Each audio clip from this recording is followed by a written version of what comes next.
Here at the Bon Secours Wellness Arena in downtown Greenville, South Carolina, the upstate South Carolina SoCon rivals meet again. The Wofford Terriers taking on the Furman Paladins. It's the stretch run in Southern Conference play. As the day begins, Furman right up there with Samford and UNCG atop the league standings. Wofford, one of those ball clubs in the middle of the pack, trying to remain in the top six, heading into the Southern Conference tournament in early March. And hi, everybody, and welcome in with Dean Keener, Pete Yannity. Second meeting in a couple of weeks between these two teams. Furman won over on Wofford's campus in Spartanburg a couple of Sundays ago. That game showed what this series is all about. We're going to see a physical battle today. We absolutely are. It takes a level of toughness and tenacity to win on the road. Do the Wofford Terriers have it tonight? Furman Paladins have been scoring in bunches each time out.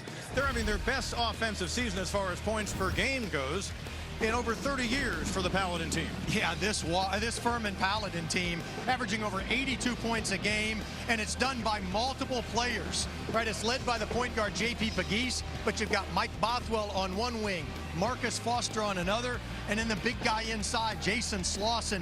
They get up and down in a hurry. They can score in bunches. The first game was really quite good until about the last 6 minutes, and then that Furman offense took off. For the Wofford Terriers, it's Jackson Pawelecki, the freshman sensation. He has been good since the start of the season. He's really never hit a freshman wall. He continues to lead this team from the point guard slot. He's good with the ball. He's good without the ball. You see there, averaging over 14.5 a game. He shoots it almost 40% clip behind the arc. Had 25 in the first game. Furman goes for a fourth straight win in the series. The past two times these ball clubs have met in this arena, Furman has prevailed by 1 point in each of those contests. We tip it off after this. In the middle of one of the really great and growing cities in America, Greenville SC. Jalen Slauson doing what he does so well, scoring near the bucket. Yeah, that's where he's at his best. Can he make threes to keep you honest? Can he put it on the floor? Yes, but boy, he's a low down low, and if you don't double team, he'll take what you give him. Talked about Pawelecki in our open. He can handle it. He can shoot it. Had a career high in the first game, as noted, 25 points. Jackson Civils trying to feed inside. Looks like Heen got a hand on it. Slauson can also fire from afar, but missing badly. Bothwell went for the save successfully. And a struggle for each team so far. Nice find inside. J.P. Pegues, Garrett Heen. And the Paladins jump out to the 4-0 advantage. Jalen Slauson had his 7th double-double of the season the other night in their win against Chattanooga. 15 points, 11 boards. Finger roll and a 6-0 advantage. Well, the spacing on offense for the Paladins is so good. It allows everybody just room to breathe, and you saw right there, Slauson had an opportunity to put on the deck and get to the rim. In the previous meeting, it was the Terriers that had a quick scoring run. This time, Furman. You can tell the Paladins are dialed in defensively here in the first 3+ minutes. And one of the guys who's best at getting steals in the SoCon, Slauson, tied up with Mack in the arrow, points Furman's way. 3 weeks remaining in this regular season. Soft touch. He scored 6 of the first 8 points. Dwight Perry, the Wofford interim head coach, has seen enough. Jalen Slauson and the Paladins turning the tables on the Terriers. They have the early 8-0 lead here in downtown Greenville, South Carolina. Back inside Bon Secours Wellness Arena in Greenville, Jalen Slauson helping his Furman Paladins get off to an 8-0 start, forcing that Wofford turnover. You can see it right there. He's arguably one of the most versatile players in college basketball. He does it at both ends. We talked before the break. He's the reigning Southern Conference Defensive Player of the Year, but don't sleep on him at the offensive end either. 36 blocks, another defensive stat coming in. Top 5 in 4 key categories in the SoCon, including points per game and rebounds. Furman's made 3 straight field goals. He'd made 2 of those 3 before our break. And then Pete, I say this every time we do a game. I mean, he's the guy that scored 19 points as a freshman. Total for the whole season. That's exactly right. That was many years ago. Speaking of freshmen, Pawelecki, a huge answer for the Terriers out of the timeout. And you can rest assured that that was talked about during the timeout, as Let's try to get Pavletsky and Mack to some extent. We've got to get them going, get them some touches. McGeese had a good scoring game the first time against Wofford, a career-high 26. And now he's heard from here in this one. Shot clock under 5. Civils. And the battle for the rebound. And eventually taken away by McGeese. Foster on the run. And a hot start. 6 of their first 9. Tyrese Huey just checked in. Filowich on the run out off the miss. There's Bothwell. When you're talking about a fifth-year guy like Bothwell, a fifth-year guy like Slauson, and then the improvement to McGeese and Foster. Good defense on the backdoor cut by Adam Silas, who comes up with his 17th steal on the year. Terriers getting a stop, haven't had many of those. Pavletsky creating off the dribble. He looks like he should still be in high school. Or middle. Listed at 175 pounds, but boy, is he a dangerous offensive player. Good hustle by Ben Vanderwall, the Furman freshman. Bothwell has it rejected from behind. Maury Tice got a hand on it. Tice is a good-looking freshman. He's got a good motor. He really impacts things defensively with his length. Shot clock at 5. Carter Witt, a Wake Forest transfer. The floater, no. Didn't hit the rim. Mack came away with it. Terriers just ended a nearly 3-minute scoring drought. And the foul will be called against Vanderwall on the block. Terriers will keep on the other side of the timeout. Ben Vanderwall, a freshman, he has grown up in a hurry in his first year in purple. He is very good at both ends, but he can knock down threes. Furman early, 20-6.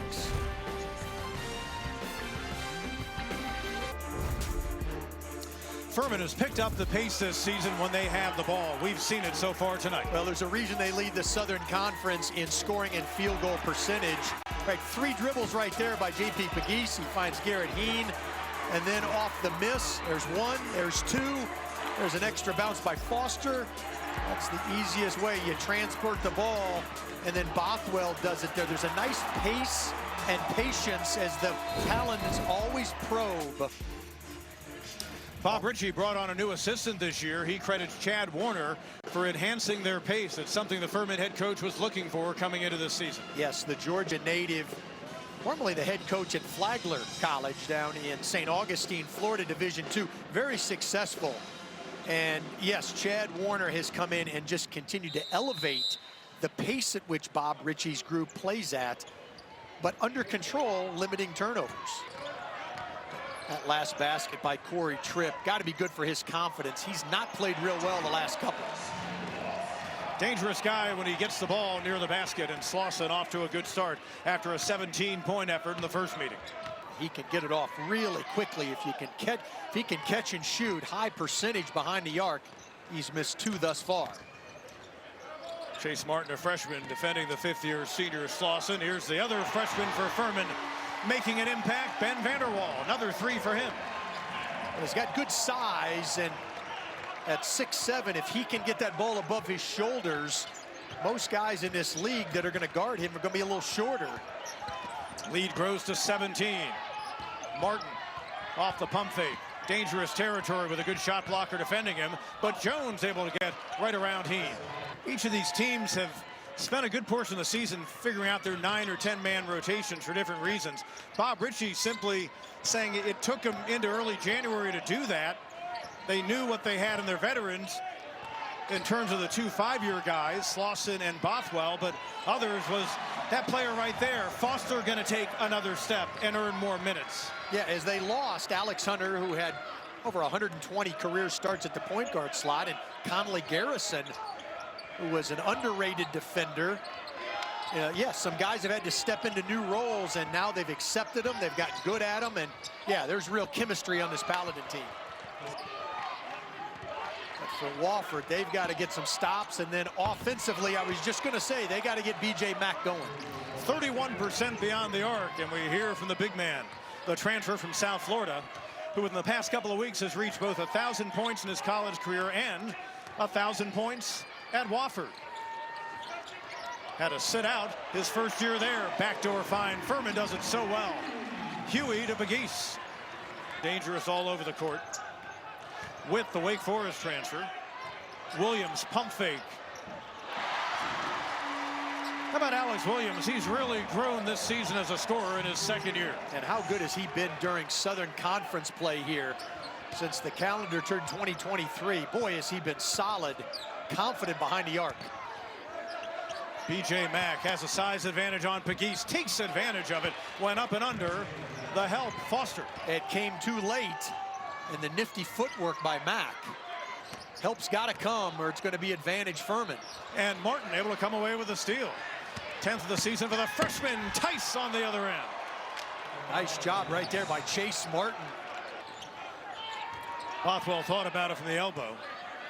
Yeah, Wofford at this point in that mindset, try to have a single-digit deficit at the half, you would think. Pegues, gonna be tough. He knocks those down. Yeah, that's when an extended hand by Pavletsky really was not bad defense, as boy, two of the best young point guards in the Southern Conference. McCorkle on the wing. Mack tried to find a man open, and Tice instead goes underneath, and the finger roll finish by McCorkle. Terriers trying to hang in. They've made 6 of their last 7 from the field. Trying to get some stops. They were not doing that over the first few minutes. Bothwell down the lane. Mack got a hand on it. Paladins will keep with 10 on the shot clock. A tussle between rivals. Mike Bothwell and the Paladins trying to go 2-0 in this building on the season. Now Martin defends Bothwell. Well, he can do that, but he may need some help. Fifth-year senior took him to school. Martin would be the first one to tell you that. 17-point advantage for the Paladins. Bothwell takes it away. 23rd steal of the year by himself. And he just, the pace, he just let things develop. There's a reason that guy right there has scored over 1,830 career points in a Paladin uniform.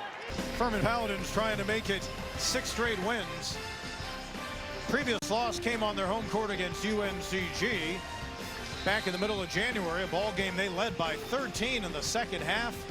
Give the Spartans, Mike Jones' team, credit. They came back and forced overtime, got the win, but the Paladins have been almost unstoppable since, in part because of this guy. Yeah, he's really talented. Mike Bothwell, one of the SoCon's best players. You don't want to just say he's one of the best guards.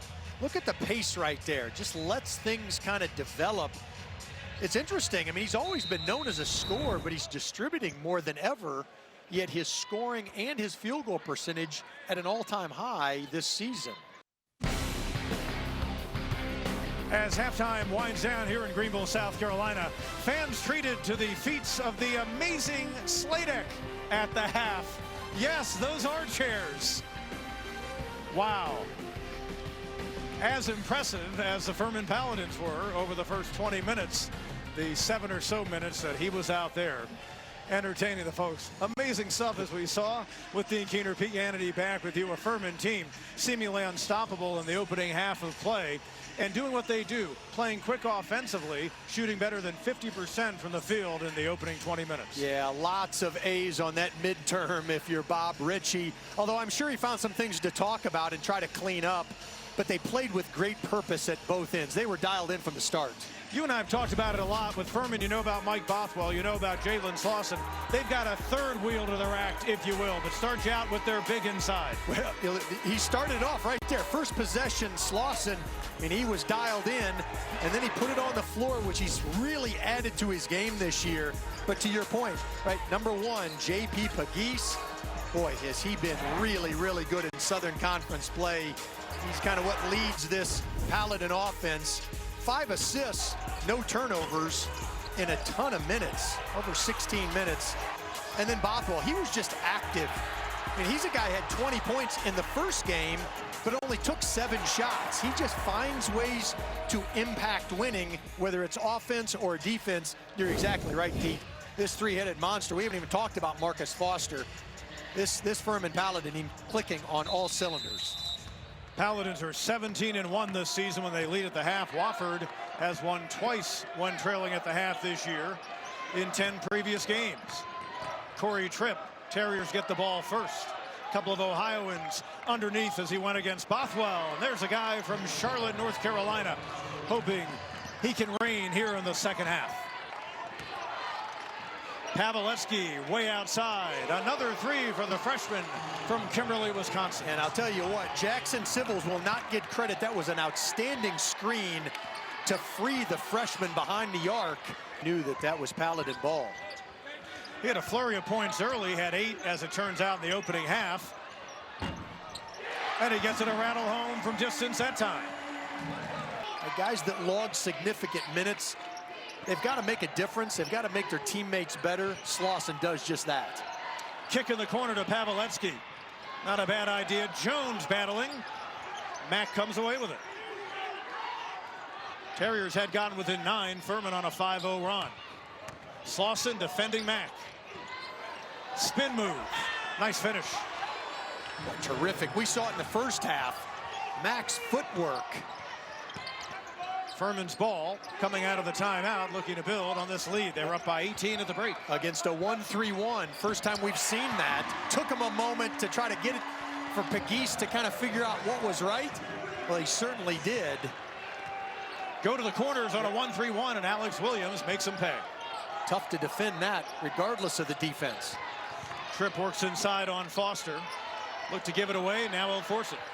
Nice job by Corey Tripp. His role has expanded. He had 8 in the first meeting between the programs. He's got 4 so far tonight. Williams got a good guy to learn from in the senior Slauson. That looked like a Slauson drive down the lane. 5 straight points for Alex Williams, the sophomore from Xenia, Ohio. Bothwell losing it. In the corner, Vanderwall. Battle for the rebound. Tice gonna push the pace. Has numbers, splits the difference. And Amari Tice will head to the line. But it's just hovering over what has really been a great run of about 6 or 7 years. When Nico Medved got this thing going, Bob Ritchie assisted him. When Medved went to Drake, he's now at Colorado State. Ritchie took over and has continued to elevate. But that's, and make no mistake, that's part of the reason Bothwell and Slauson wanted to come back. This time it's Williams a chance for the and one. As Tice got him. That is a terrific offensive move. Just outstanding body control, footwork, and then the finish for the old-fashioned three-pointer. Future remains bright for this program. McCorkle step back. Tice flies in. Back to the line for him. Chip away at this and get it to a manageable number.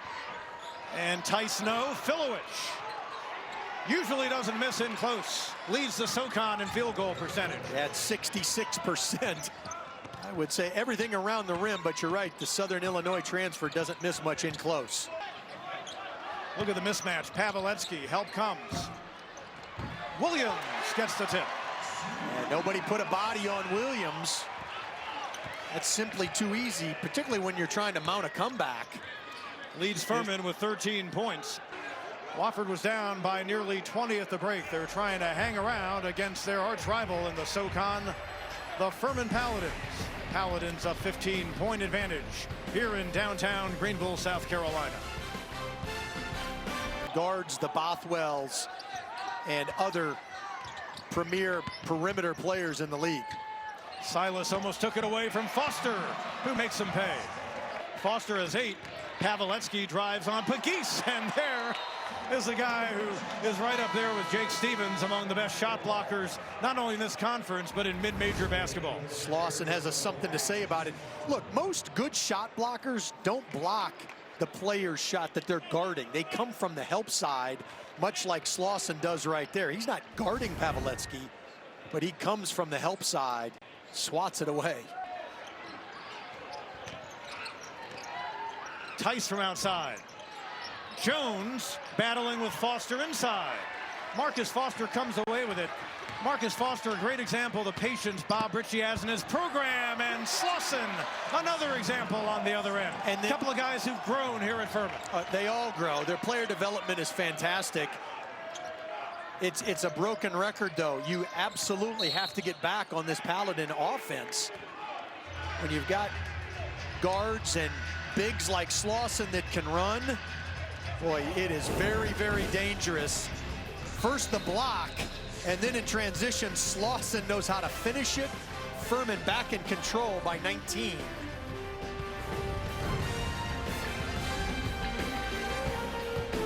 That was a great run that Stan Heath had for the Golden Flashes. Won 30 games that year. They beat Oklahoma State and then Alabama here in the Well in 2002. Vanderwall, we've seen him do damage outside. That time he cleans up underneath. Paveletzky, runner, uses the glass. Boy, he took a hard hit right there, but was able to finish freshman on freshman. Paveletzky over the outstretched arms of Vanderwall. Boy, watch this right here. Nifty little move. Geese gets hung up. And Vanderwall tries to wall up, but his momentum carries him into Paveletzky. Great concentration. Little pump fake by Mack. He'll step back from long range. It'll go for 3 for Mack. 5 straight field goals for the Terriers. They're back within 10. But it's not like Slauson or Bothwell came right in, played right away, and were scoring in double figures, let alone seeing double-figure minutes early in their careers. Heen from outside. Big answer for Garrett Heen. Mack, by the way, 15 of the game, lost the handle. Taken away, Williams. Terriers had closed within 10 at 70-60, but Furman can ignite in a hurry. Yeah, Dwight Perry couldn't wait for that under 4. He had to use his last time out. Furman, boy, every time you try to knock it down, they come right back at you. Shot clock coming up on 5. Slauson, he can step out. Pegues defended by Silas. Soft touch, J.P. Pegues. It's just really a tough challenge when you're playing the Furman Paladins right now. They are clicking on all cylinders at both ends. Wofford will fall to 13-12, 5-7 in the SoCon, but the Terriers still very much viable to finish in the top 6. That's their focus. Bob Ritchie and Furman last won a SoCon regular season crown in 2017. They'd love to repeat that and then some with a ball club. The returnees for this Furman team had their hearts broken in Asheville a year ago. They hope to leave that Western North Carolina city smiling this March. Update the standings on this final SoCon day on the first Saturday in February. Final SoCon game of the day. And the Paladins now at 10-2 with Samford and UNCG. Don't sleep on the Catamounts of Western Carolina. A dangerous team. They can let it fly from all over the court. Wofford, Mercer, and ETSU, each at 5-7. Citadel, Chattanooga, and VMI follow. Furman gets another win in its long series with Wofford. We'll come back with more here in Greenville after this.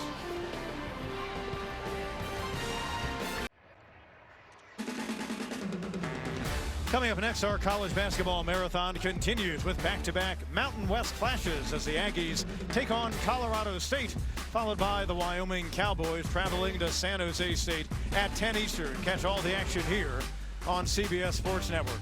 Welcome back into Greenville, South Carolina with Dean Keener, Pete Yannity, and the head coach of the Furman Paladins, Bob Ritchie, win number 19 on the year. Now, what, 12 out of 14. We talked before the game about how it's all really kind of gelled here, and I know you're happy with a lot of what you saw in the win tonight. Definitely. I thought we got out to a great start, you know, defensively and offensively, but got the quick lead and, you know, played pretty well for the most part outside the start after halftime. And a little bit disappointed in that. But, you know, we knew after the first time we played them, score 96 was going to be a lot to ask, so we were going to have to guard better. And I thought we did that today for the most part. Coach, talk about your bench. I mean, they keep the music going, if you will. They don't disrupt the rhythm. In fact, many times they elevate the game. Well, that's been a big part of the 6-game winning streak, you know, is just getting them more comfortable in their roles. And, you know, it's 3 sophomore and a freshman that come off the bench, but they're playing like they're juniors. And they're you saw Alex Williams make some big plays. Ben hit the 2 threes in the first half. You know, Tyrese did what he needed to do, but also Carter getting more comfortable out there. So it allows us to rest. It allows us to play at the tempo we want to play at. And, you know, I think that's been a key for us. Yeah. You're a very patient coach, have a program that develops guys. Jalen Slauson was not what he is now when he got to you. Has to be the most versatile player, I think, in college basketball, or at least in that conversation. Well, he did some good things today, and, you know, we move him around from the 4 to the 5, but, you know, he's making shots from the perimeter, but he's also scoring it at the rim. He can handle it in transition, and, you know, when he's locked in defensively, he's as good as it gets. And, you know, he's been playing really, really good ball, and, you know, it's great. These guys, you know, today I thought we had 9 assists at halftime. You know, it didn't move quite as freely in the second half. I thought we got a little bit stagnant at times, but, yes, Slauson's an unbelievable player, and you know, it's wild to think this, but his best basketball could be ahead of him, and he just continues to get better and better and better, and he's a fun one to coach. Bob Ritchie, the Furman head coach, picking up career win number 130, right up there among active coaches in winning percentage. His team, the Furman Paladins, a 13-point win over the Wofford Terriers. They make it a regular season sweep and stay in a tie for first in the Southern Conference with Samford and UNCG. Basketball continues as this Saturday rolls on here on CBS Sports Network.